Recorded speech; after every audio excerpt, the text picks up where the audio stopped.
ગર્વની વાત છે, આ ગર્વની ઘડી છે કે ગુજરાતે નવો વિકલ્પ બનાવી લીધો છે। ગુજરાત હવે ભાજપની ગુલામી વધારે સહન કરવાનું નથી અને એનું પ્રમાણ આપણે આ વખતે સુરત મહાનગરપાલિકાની ચૂંટણીમાં આપવાનું છે।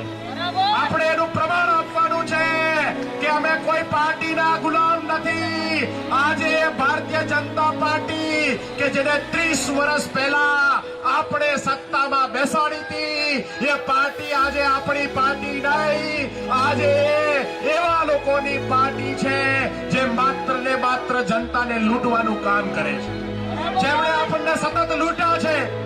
આ મહાનગરપાલિકાની ચૂંટણીમાં આજની સ્થિતિ એ છે કે આજે જે મંત્રી સંત્રી રોડ ઉપર નહોતા દેખાતા, એ વિસાવદરમાં જેમ દેખાડા એમ સુરતની ગલીઓમાં ધૂળ ઉડાડતા ઉડાડતા મંત્રીઓ ફરે છે। એ તમારી તાકાત છે, એ આ જનતાની તાકાત છે। આપણા માટે ગર્વની વાત છે કે વિસાવદરે આપણને એક નવું રતન આપ્યું છે।